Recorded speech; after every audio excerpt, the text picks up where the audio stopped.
Buenos días, para los que no me conocen, Giselle Guzmán, R1 de Nefrología, SEDIMAT. El día de hoy estaremos tratando básicamente el tema del manejo post-trasplante a largo plazo y sus respectivas complicaciones. Entonces, durante esta disertación, discúlpame que no sé, ok. Durante esta disertación nosotros vamos a estar tratando una serie de temas que van desde el seguimiento clínico del paciente en la consulta, las pruebas a realizar, asimismo la gestión de la inmunosupresión, las causas de difusión del injerto asociadas al propio injerto, las complicaciones a largo plazo como las cardiovasculares, metabólicas, osteominerales, las neoplasias surgidas y las complicaciones infecciosas. Entonces, para entrar en materia, lo primero que hay que decir es que el trasplante de riñón siempre va a ser el tratamiento de elección para la enfermedad renal en etapa terminal. Un trasplante exitoso no solamente va a mejorar la calidad de vida, sino que también va a reducir el riesgo de mortalidad para la mayoría de los pacientes en comparación con lo que es la diálisis y mantenimiento.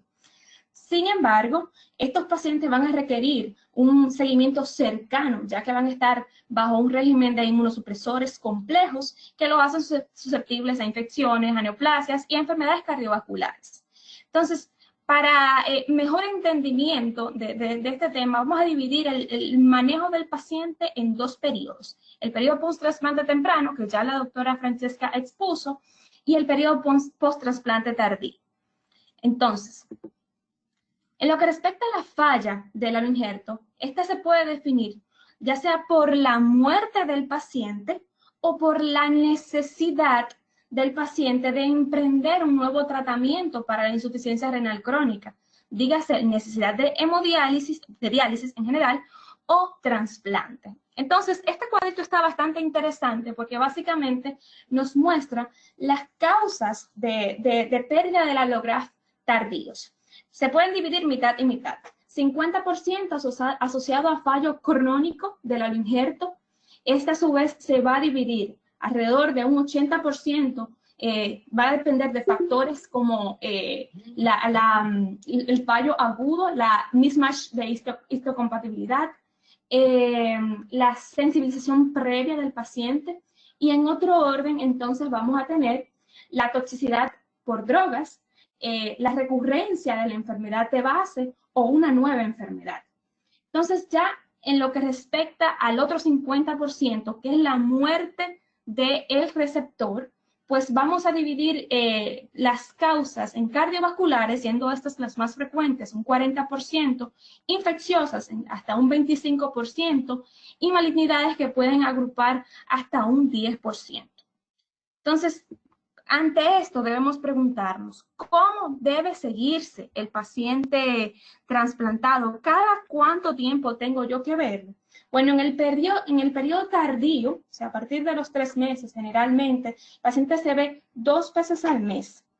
Posteriormente, mensualmente a los 6 meses, y para el próximo año las visitas se deben realizar una o dos, o cada 2 meses, y posteriormente cada 3 a 4 meses. ¿Y qué pruebas hay que realizar en este contexto? Bueno, durante cada visita se deben hacer desde un panel básico, que incluye desde electrolitos completos, pues azoados, conteo sanguíneo, niveles de fármacos inmunosupresores. Insisto, durante cada visita. Hay algunos otros análisis que se hacen con menos frecuencia, lógicamente como la glicosilada, que se hace cada 3 meses, al igual que el perfil lipídico. Importantísimo, PTH y niveles de vitamina D se deben hacer inmediatamente después del trasplante y luego cada 6 a 12 meses. También es esencial la prueba de detección viral, ya sea el virus BK, por ejemplo, que se puede hacer la PCR en sangre o en orina y que se debe hacer mensualmente durante los primeros 6 meses. Posteriormente a los 9, 12, 18 y 24 meses. Y también se debe hacer pruebas para CMV, que durante los primeros 3 meses se debe hacer de forma semanal. Entonces, hay que tener claro, como se dijo en la otra exposición, que puede haber un mismatch entre lo que es la creatinina basal y el GFR del paciente. Razones para este mismatch. Bueno, muchas veces el tamaño donante riñón no coincide, lesiones isquémicas, sobre todo en los pacientes que reciben de órganos de donantes fallecidos, y el propio uso de los inhibidores de la calcineuria. Importantísimo, la proteinuria, que predice la disminución del injerto, de la función del injerto a largo plazo. Entonces, tras aparecer proteinuria persistente en el paciente, tenemos que valorar la realización de una biopsia renal. Otros criterios para la realización de una biopsia renal: disminución de la producción de orina, creatinina sérica elevada.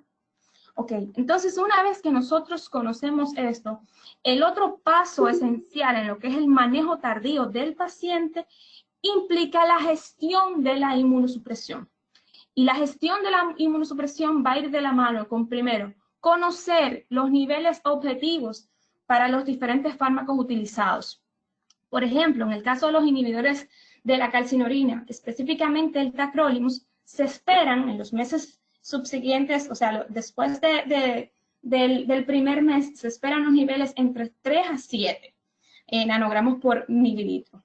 En el caso de la ciclosporina, pues en los meses subsecuentes, o sea, en los meses de lo que es el manejo tardío, entre 50 a 150 nanogramos por mililitros. Entonces, otra cosa que es esencial conocer en lo que es el manejo del paciente trasplantado tardío son las diferentes interacciones que tienen los fármacos utilizados. Por ejemplo, hay fármacos que van a incrementar, el caso particular de los inhibidores de la calcineuria y el sirolimus, fármacos que, como los calcium channel blockers, los antibióticos como la citromicina, antifúngicos, antidepresivos como la fluoxetina, pues van a elevar los niveles de estos fármacos en sangre. Y fármacos como la naxilina, el efavirenz, la carbamazepina, pues lo van a disminuir.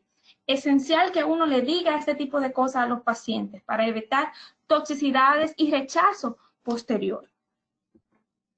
Entonces, otra cosa que hay que advertirle al paciente en este periodo son las múltiples toxicidades asociadas a esos agentes inmunosupresores a utilizar.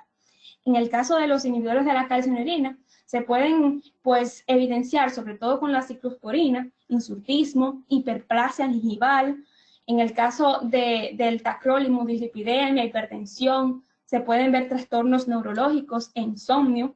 En el caso del micofenolato, todas las alteraciones gastrointestinales que se ve ligada, sirolimus y everolimus que pueden causar edema pulmonar, hipertensión, cicatrización deficiente de herida, dolor en las articulaciones, y en el caso de este fármaco antimetabolito, que es la cetoprina, leucopenia, hepatitis y anemia por supresión medular. Entonces, este cuadrito a mí me gusta bastante porque básicamente te resume la primera parte, o sea, te resume lo que es la disfunción del aloinjerto, las diferentes causas que tiene a largo plazo. La primera que hay que tomar en cuenta, que es una causa prerenal, es la estenosis de la arteria renal. Eso se ve en mucha frecuencia, sobre todo en los pacientes que han sido muy manipulados en el momento de la cirugía. Y sí, como se puede ver en el primer mes, se puede ver en el seguimiento posterior. Básicamente se va a evidenciar una hipertensión acelerada o refractaria, edema periférico en ausencia de proteinuria. Vamos también a evidenciar que tras la administración de fármacos como IECA o ARA2, pues hay un aumento reversible de lo que es la creatinina. El gold estándar para su diagnóstico, pues el angiograma, pero también es útil el Doppler. Y el tratamiento a largo plazo, pues el que tenemos disponible es la colocación de un stent intraarterial. Entonces, dentro de las causas intrarrenales, que estas son las que nosotros vamos a ver con más frecuencias, vamos primeramente a destacar el rechazo pues, crónico mediado por anticuerpos, la toxicidad asociada a inhibidores de calcineuria, también el rechazo agudo, la nefropatía asociada a poliomavirus, recurrencia o una enfermedad de novo. Y por último, dentro de las causas postrenales, pues podemos observar pues obstrucción del tracto urinario. Importante destacar, por ejemplo, con respecto a la nefropatía asociada al virus BK, que podemos tener una disfunción del injerto que va a ser subaguda. Su diagnóstico puede ser sugerido desde las pruebas PCR para BK positivos, tanto en sangre como orina, como se puede evidenciar en la citología urinaria, pues la presencia de células de señuelo. Este virus puede permanecer inactivo en el urotelio y en estado de inmunosupresión puede reactivarse. Entonces puede causar una serie de síndromes clínicos que van desde una viremia asintomática hasta estenosis y obstrucción ureteral. Podemos tener nefritis intersticial asociada, cistitis también hemorrágica asociada. Entonces, el tratamiento de esta entidad, que generalmente puede surgir durante los primeros 2 años, pues va a estar derivado a disminución de lo que es la inmunosupresión. Generalmente uno comienza con la reducción de la dosis del antimetabolito alrededor de un 50%. Entonces, otras entidades asociadas a lo que es la disfunción del allograft intrarrenal tardía, podemos agregar la nefrotoxicidad pues asociada a inhibidores de la calcineurina. Estamos claros que los inhibidores de la calcineurina pueden ser, generalmente ocupan más del 90% de lo que es la terapia de mantenimiento. Entonces, estos sí pueden prevenir el rechazo agudo, pero se asocian con nefrotoxicidad y son una causa común de disfunción aguda y crónica del injerto. Entonces, vamos a tener, pues, las siguientes manifestaciones. Como les dije, pueden ser bastante variadas. Podemos tener desde una lesión aguda, que generalmente es reversible, que a nivel de la biopsia se va a evidenciar una arteriolopatía aguda con vacuolización tubular, pero también podemos tener una enfermedad renal crónica que va a ser progresiva, que esta va a tener las características de que va a ser irreversible. A nivel de la biopsia renal, vamos a ver una arteriopatía obliterante, colapso isquémico, cicatrización de los glomérulos y puede incluso aparecer una glomerulosclerosis segmental global y focal, además de la atrofia tubular y la fibrosis. Otra entidad que pueden causar los inhibidores de la calcineurina, pues la disfunción tubular, la microangiopatía también trombótica, que básicamente se va a ver por una lesión inducida por los inhibidores de la calcineurina en las células endoteliales vasculares. Importante destacar que esta entidad, la microangiopatía trombótica, se ha visto con mayor frecuencia en estos pacientes en los que se usa ciclosporina y un inhibidor de la rapamicina. Entonces, ¿cuáles son los factores que van a hacer que un paciente pues, esté predispuesto a desarrollar una nefrotoxicidad asociada a los inhibidores de la calcineurina? Bueno, altas dosis del medicamento, una edad avanzada del riñón donado, el uso concomitante de otros medicamentos nefrotóxicos, la depresión de sal, el uso de diuréticos, asimismo la utilización de medicamentos que inhiben el citocromo P450, como los que yo le mencioné anteriormente, y los polimorfismos genéticos en los genes que codifican el CYP3A4. Esa es otra de las razones. Entonces, otra entidad que no podemos dejar de lado es el rechazo agudo tardío, que generalmente se asocia cuando hay niveles de inmunosupresores subterapéuticos. El mismo puede tener un componente humoral, como puede también tener un componente celular, como también puede tener un componente mixto. Entonces, esta entidad puede llegar a ser tan frecuente como un 20% en los donantes cadavéricos en los primeros 12 meses post-trasplantes. Los síntomas y signos asociados generalmente son poco pronunciados. Pueden ir desde febrícula, oliguria, dolor a la presión del injerto. Entonces, otra entidad que también forma parte de las complicaciones tardías y la disfunción tardía del injerto es la nefropatía crónica del injerto.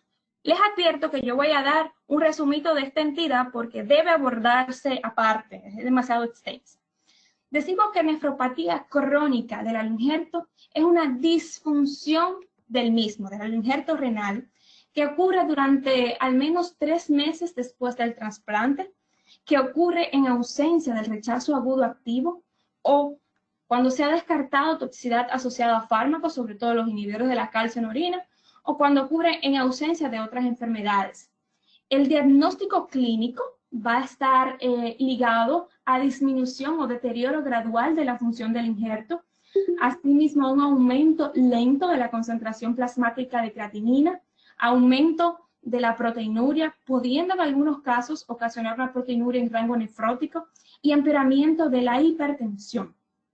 Hay hallazgos histopatológicos, como pueden ustedes observar en esta imagen, que son muy típicos.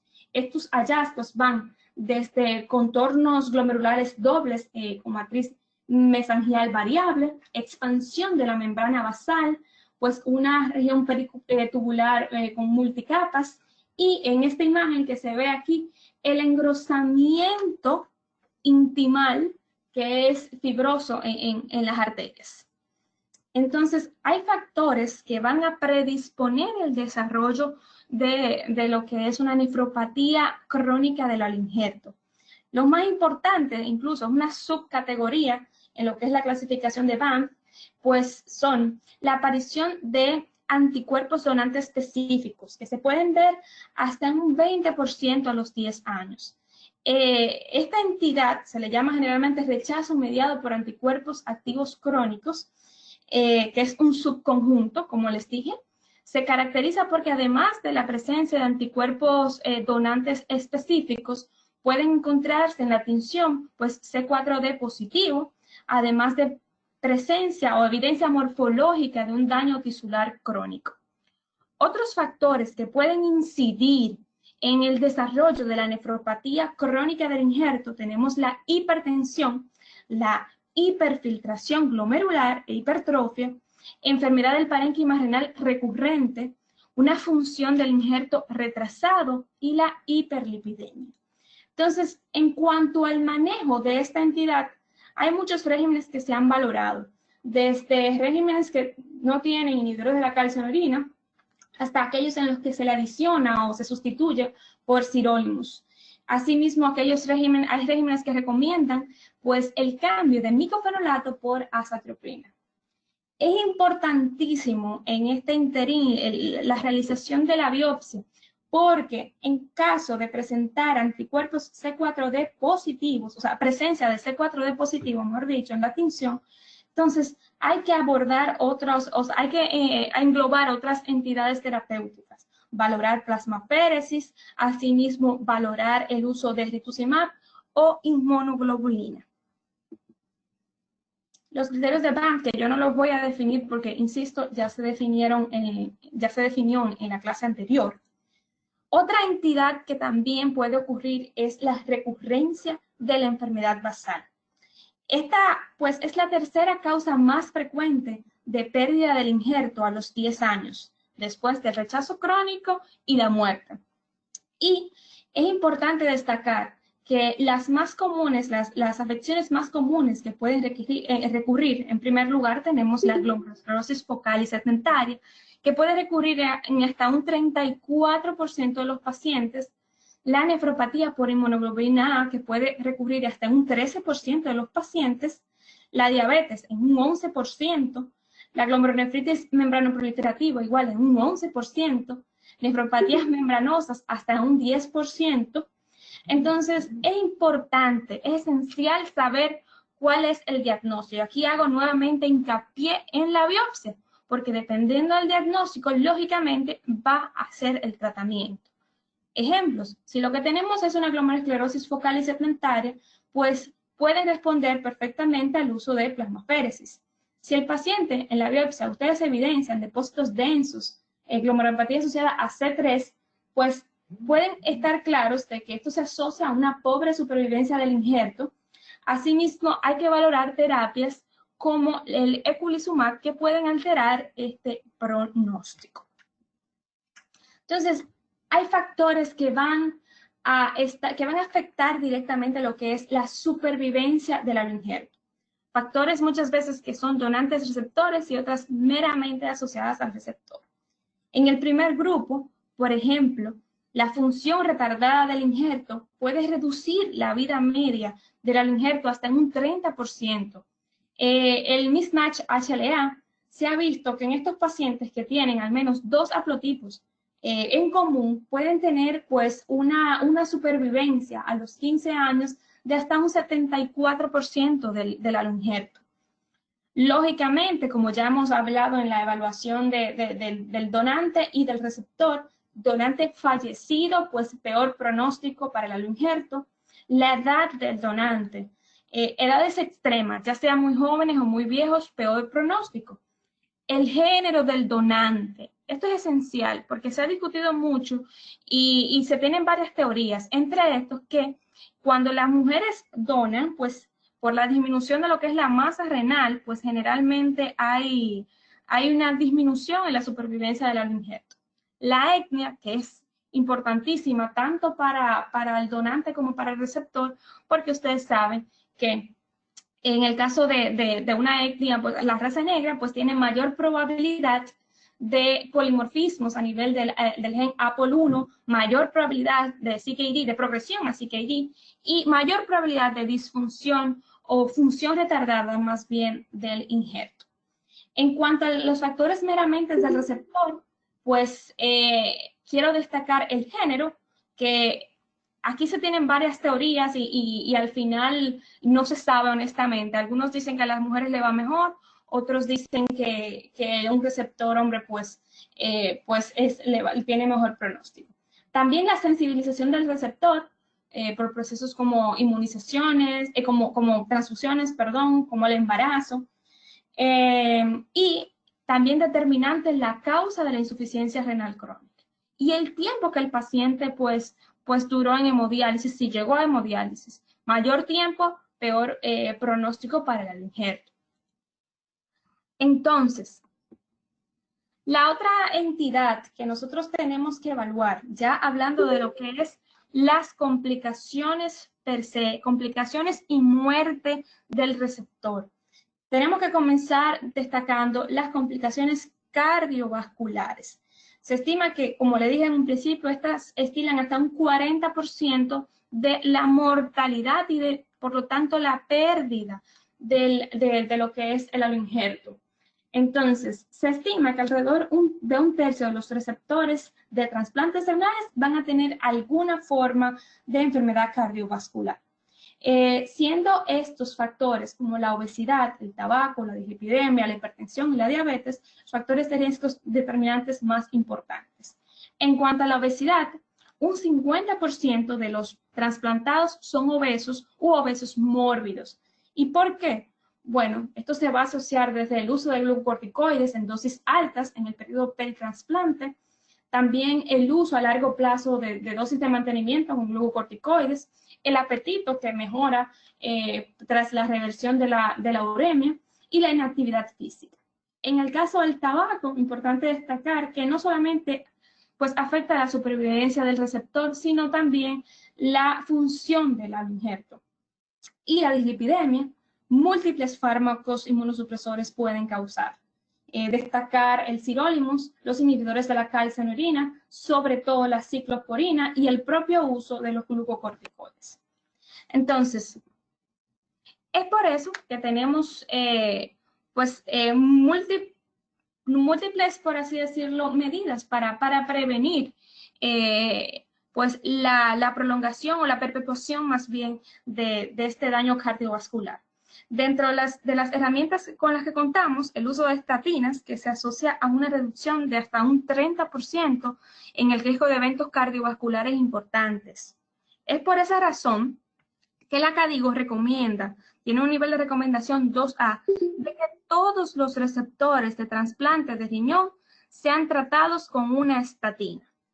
Entonces, importantísimo tomar en cuenta que estas estatinas, cuando el paciente está en ciclosporina, se debe reducir la dosis a la mitad porque pueden aumentar la cantidad del fármaco inmunosupresor en sangre. Asimismo, la aspirina también se asocia con una reducción de riesgo cardiovascular.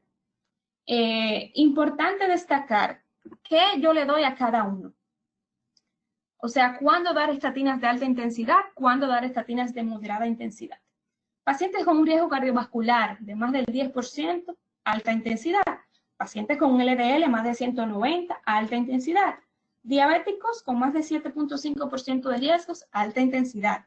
Moderada intensidad, entonces lo limitamos a diabéticos que tengan pues un riesgo cardiovascular de menos de 7.5%, pacientes no diabéticos con más de 5% de riesgos, y en esos pacientes que pasan de 75 años, ojo, que no se recomienda terapia con alta intensidad. Entonces, dentro de los factores de riesgo de la enfermedad cardiovascular, hay que destacar la hipertensión. ¿Por qué? Bueno, porque alrededor de un 80% de los pacientes trasplantados renales, pues pueden tener hipertensión. Esta se va a asociar con peores resultados del injerto a largo plazo. Asimismo, se va a relacionar con la misma pérdida del injerto. Hay múltiples factores que pueden incidir para el desarrollo de hipertensión, desde la disfunción tardía y crónica del aloinjerto, asimismo cuando se tienen aloinjertos de donantes fallecidos, presencia de riñones nativos, terapia con ciclosporina, tacrolimus y propios glucocorticoides, el aumento del peso corporal y la estenosis de la arteria renal. El target de presión arterial puede variar. Por ejemplo, en algunos lugares yo encontré que el target en los pacientes no proteinúricos podía ser 140-80 o menos, mientras que la mayor parte de las especificaciones, al menos la Kadoki, te dice que menos de 130-80 para pacientes no proteinúricos y menos de 125-75 para pacientes con proteinúria. En cuanto al tratamiento, en general, la mayor parte de los agentes antihipertensivos se puede utilizar para disminuir la presión arterial en los receptores de trasplante renal. Importante destacar que el tipo de antihipertensivo que se utilice va a ir ligado a las comorbilidades que tenga el paciente.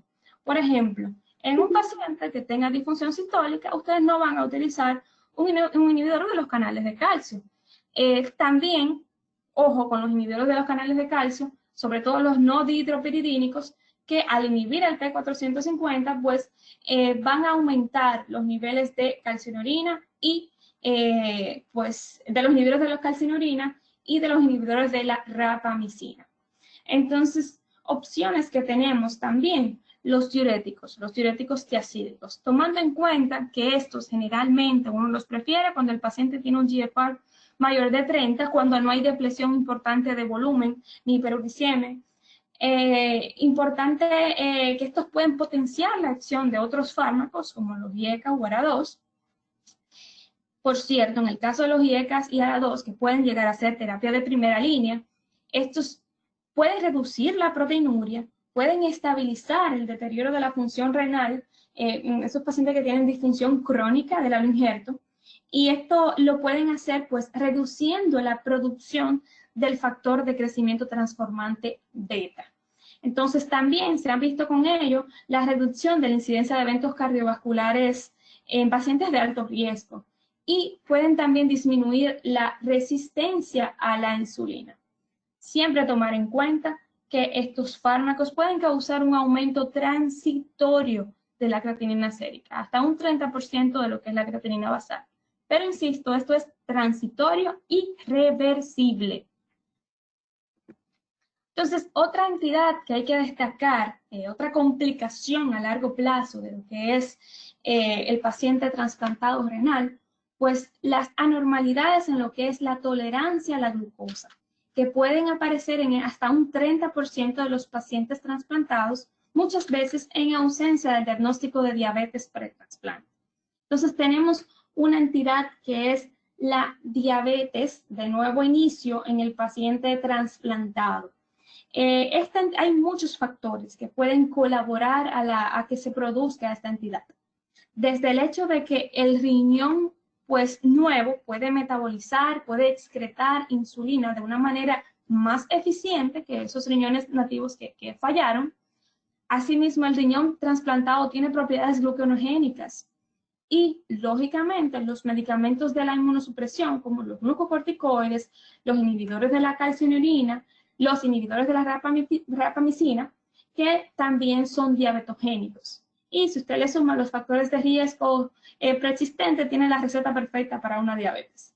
Entonces, los objetivos del manejo en estos pacientes van a ser los mismos que para los pacientes diabéticos. El resto de los pacientes diabéticos, mejor dicho. Se pueden utilizar, por ejemplo, sulfonilureas, ojo, en pacientes que tengan más de 50 de GFR, inhibidores de DPP4, la terapia con insulina, pues especialmente en aquellos pacientes que persisten con niveles de glucosa en sangre mayor a 200, y a diferencia sí de la población general, que a mí me llamó bastante la atención, generalmente ustedes saben que uno usa insulina en el paciente que tiene una glicosilada mayor o igual a 9, aquí ellos le dan un poquito más bajito, mayor a 7%. Ok, hay otro conjunto que no podemos dejar de lado, que son las enfermedades minerales óseas. La enfermedad ósea, ustedes saben que es común entre los pacientes con enfermedad renal crónica y a menudo va a persistir después del trasplante renal. Ustedes pueden ver incluso pacientes que tras 6, 12 meses después del trasplante pueden tener la PTH elevada. Lo que se espera es que caiga, pero hasta un 30% de los pacientes puede persistir con elevación de la PTH. Hay múltiples factores que pueden incidir en el desarrollo de la enfermedad óseo-mineral del paciente trasplantado. Esto va desde ostodistrofia renal pretrasplante, el uso de glucocorticoides. Se ha visto que la densidad mineral ósea va a disminuir dentro del primer año del trasplante, cuando los esteroides están relativamente altos, pero luego puede llegar a aumentar y estabilizarse, sobre todo en lo que es el eje axial, columna lumbar y cadera. Los inhibidores de la calcinurina también, sobre todo estos pueden inducir a hipofosfatemia. El hiperparatiroidismo persistente es otro factor, y la deficiencia de calcio y de vitamina D. Ojo, la KDIGO recomienda que todos los pacientes que tengan un GFR más de 30, pues se les realice un examen de detección de densidad ósea en los primeros 3 meses después del trasplante. Hay otras entidades que pueden surgir, por ejemplo, con el uso crónico y masivo de esteroides, como la necrosis de lo que es la cabeza del fémur. Importante también destacar, hay indicaciones específicas de paratiroidectomía en el contexto de un paciente con enfermedad mineral ósea trasplantado, hipercalcemia severa, nefrolitiasis, nefrocalcinosis, disfunción renal progresiva, osteoporosis o fracturas vertebrales asintomáticas. Generalmente, por eso es esencial la valoración pretrasplante del receptor, y lo que se recomienda, pues, generalmente es, lógicamente, cirugía previo a el trasplante.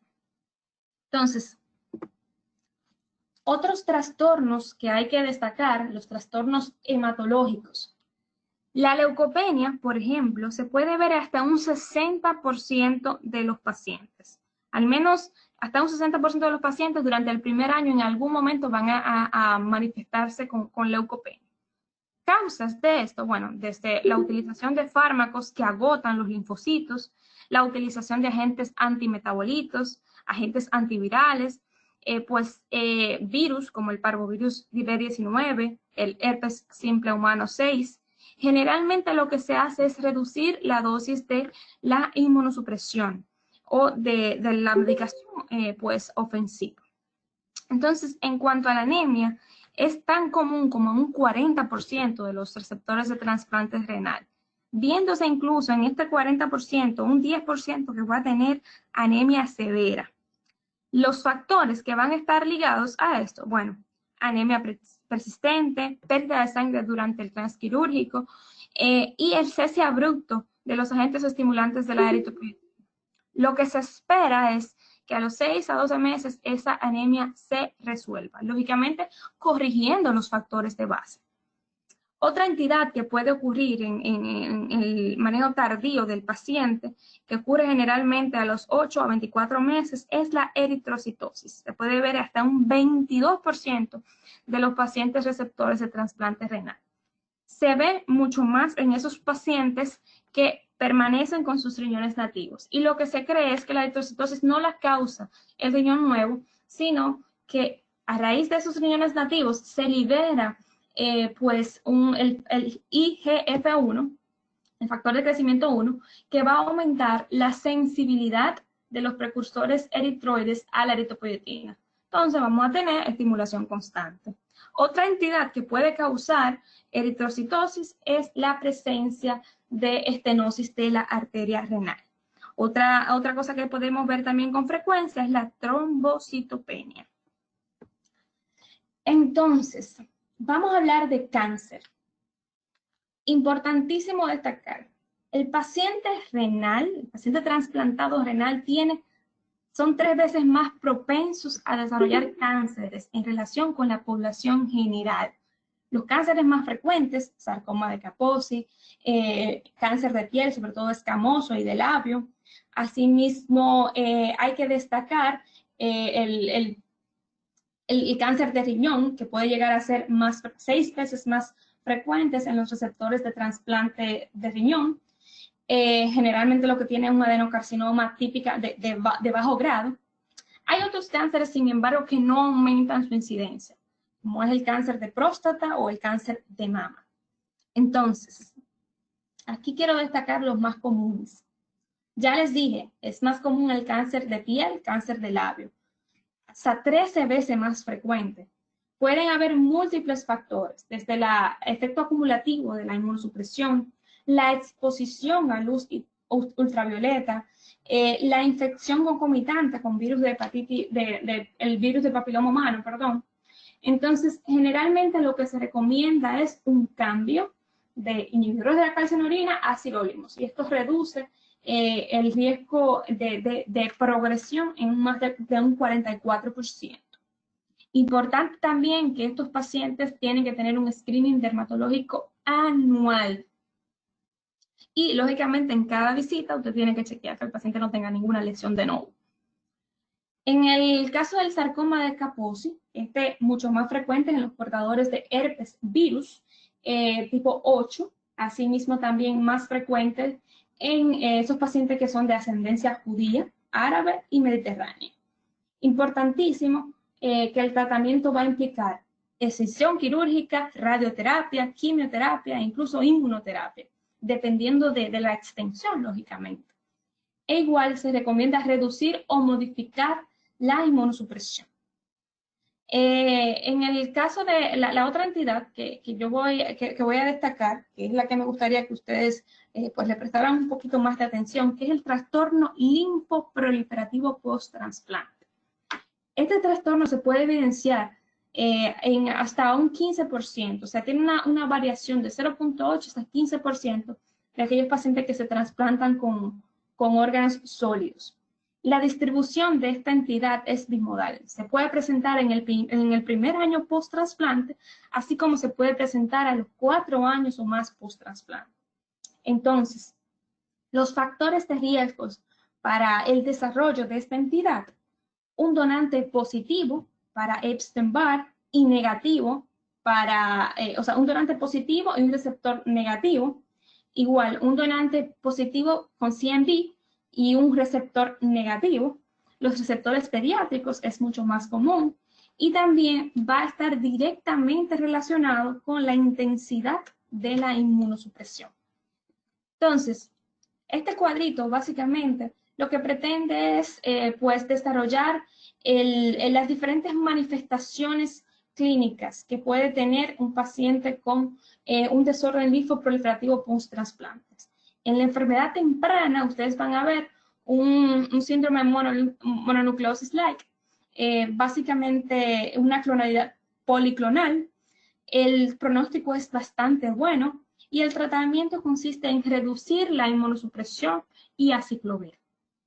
En el caso del PTLD polimórfico, que se puede observar en hasta un 30% de los pacientes. Estas básicamente va a tener más síntomas sistémicos, pérdida de peso, síntomas localizados también. Se puede evidenciar pues una clonalidad policlonal. El tratamiento puede consistir en reducción de la inmunosupresión, aciclovir, y si la respuesta es, pobre, tratar posteriormente, como les voy a decir en un cuadrito que viene más adelante.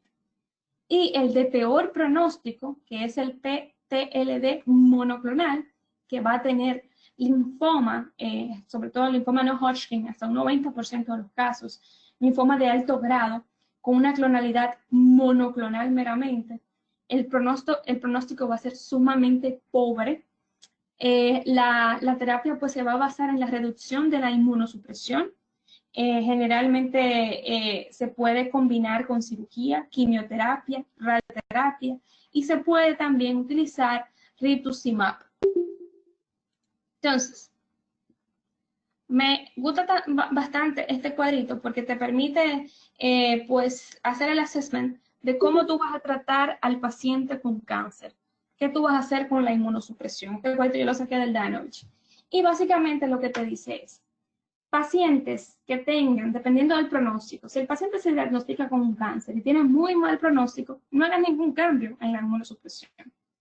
Ahora bien, si el paciente no tiene un pronóstico pobre y el GFR es más de 40, si tiene una proteinuria menos de 800, entonces puedes iniciar ya sea sirolimus o everolimus, porque se ha visto que reducen la progresión de lo que es la enfermedad. Puedes minimizar la dosis de azathioprina o micofenolato y mantener los esteroides. En caso de tener un sarcoma de Kaposi, opciones que tenemos: iniciar inhibidores del mTOR como el sirolimus o everolimus, parar los inhibidores de la calcineurin, minimizar micofenolato y azatropina, entonces monitorizar la enfermedad de acuerdo a lo que es la respuesta de la misma. Si tiene pobre respuesta, entonces aumentar la dosis de los inhibidores del mTOR.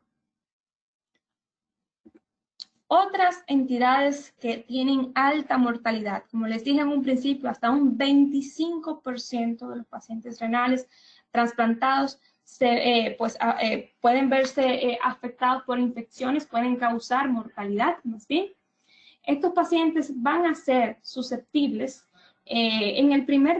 Las infecciones las podemos catalogar en 3 periodos: menos de un mes, 1 a 6 meses y más de 6 meses. En el tercer mes, generalmente, pues ustedes lo que más van a ver, pues, infecciones de vías urinarias, infecciones a nivel pulmonar. Entonces, en el periodo de 1 a 6 meses pueden evidenciarse infecciones asociadas a PCP, a CMV, nefropatía asociada al virus BK, Clostridium difficile, asimismo tuberculosis. Y ya en el periodo más tardío, ustedes van a ver, pues, más de 6 meses, desde neumonías adquiridas en la comunidad, infecciones por Aspergillus, por nocardia, Rhodococcus. También pueden ver el PTLD, perdón, en periodos tardíos. Me gustaría destacar, sí, de todo esto, la infección por CMV. ¿Por qué? Porque es la más común de todas en el periodo de los 6 meses iniciales post-trasplantes.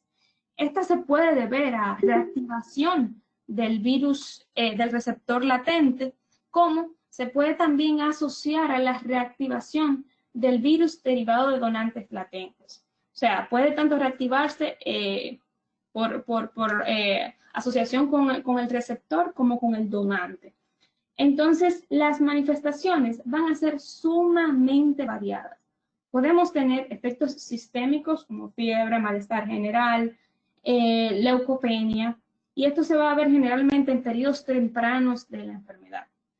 Pero podemos tener otras manifestaciones que se evidencian en periodos más tardíos, como manifestaciones gastrointestinales. Pacientes pueden tener ulceración a nivel del esófago o del colon, pueden cursar con hepatitis, pueden cursar con retinitis. Entonces, dependiendo del grado de estas manifestaciones, de la severidad, mejor dicho, lógicamente va a ser el tratamiento.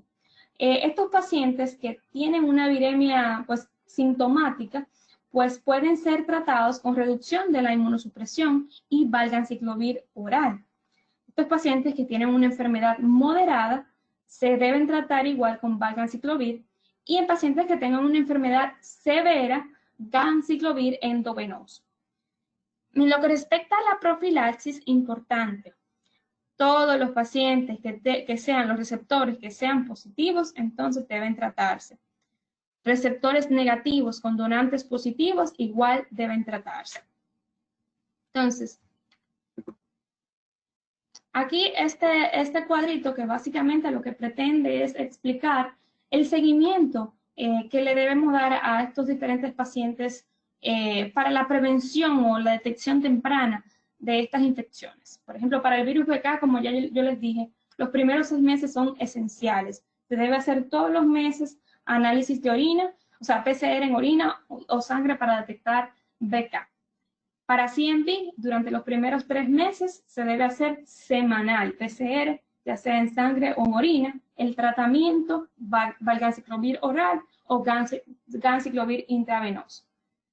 Para la bacteriuria asintomática, igual, exámenes de orina de forma regular a las 2, 4, 8 y 12 semanas. Y si hay alteración, pues lógicamente hacer un urocultivo.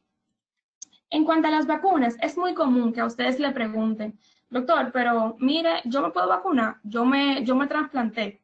¿Es posible esto? Entonces la respuesta es sí, pero depende. ¿Depende de qué? De que el paciente cumpla con las siguientes reglas. Generalmente no, o se contraindican, mejor dicho, las vacunas vivas en el paciente trasplantado. Las vacunas recomendadas más destacables, influenza, neumococo, amófilos, hepatitis A y B, polio inactivada y meningococo. Eso es esencial.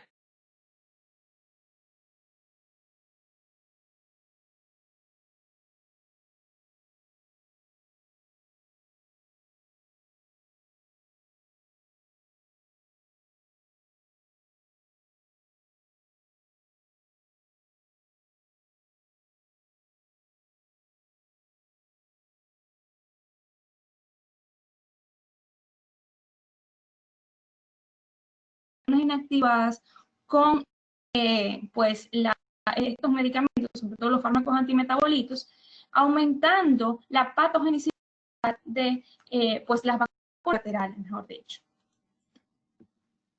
Hay alteraciones que no podemos dejar de lado, son las alteraciones hidroelectrolíticas y ácido base. La magnesemia, que se puede ver atribuida a nefrotoxicidad por inhibidores de la calcineurina, que desempeña un papel en el desarrollo de diabetes post-trasplante y que básicamente se atribuye a la disminución de la regulación del canal de magnesio, inducida por el propio inhibidor de la calcineurina. También que se va a atribuir a una función alterada del injerto, al uso de medicamentos como los inhibidores de la calcineurina, el mismo trimetoprim-sulfa. Podemos tener anomalías del calcio y del fosfato. Ya yo les había dicho que el tacrolimus sobre todo pues causa hipofosfatemia y aumenta, pues, porque aumenta la pérdida de fosfato. La acidosis metabólica también se puede ver, sobre todo en esos pacientes que tengan una función alterada del injerto. Hay que destacar que los inhibidores de la calcineurina pues pueden afectar, pueden causar defectos en lo que es la secreción del ácido tubular y causar una acidosis tubular tipo 4. La hiperuricemia también se ve en estos pacientes que utilizan ciclosporina. Entonces, y me disculpan la rapidez, lo que pasa es que este tema es un poquito largo. Entonces, hay que nunca dejar de lado en el paciente que usted trasplantó, que es el deseo de paridad. ¿Por qué? Porque hay que tomar muchísimas cosas en cuenta. En el paciente que está considerando reproducirse, hay que tomar en cuenta lo primero.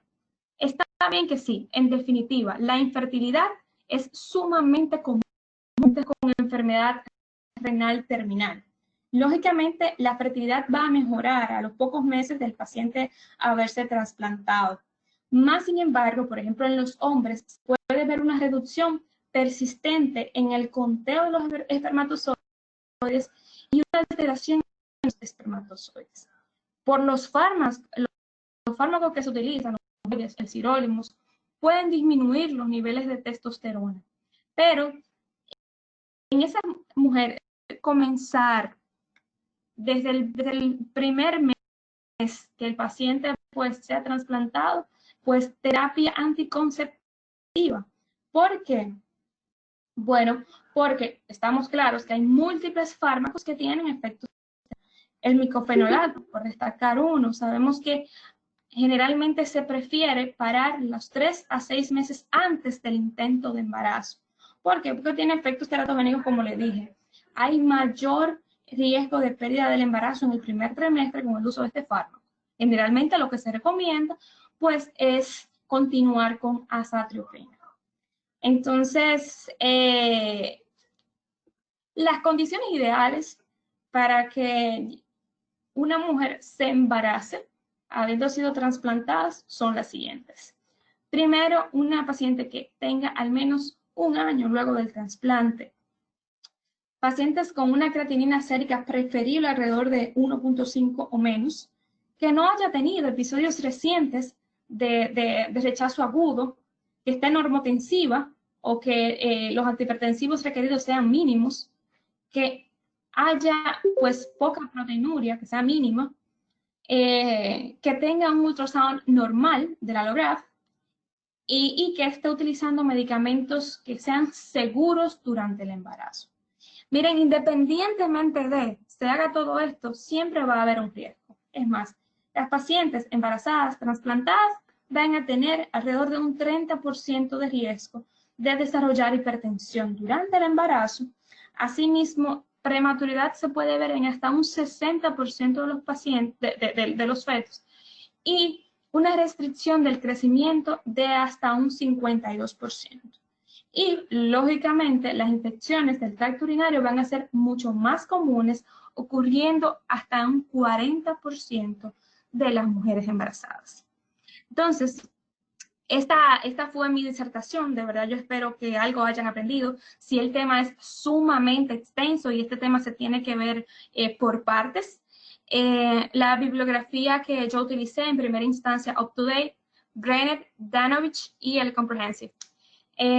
Muchísimas gracias y yo sé que esta disertación se presta a muchísimos comentarios, así que les escucho.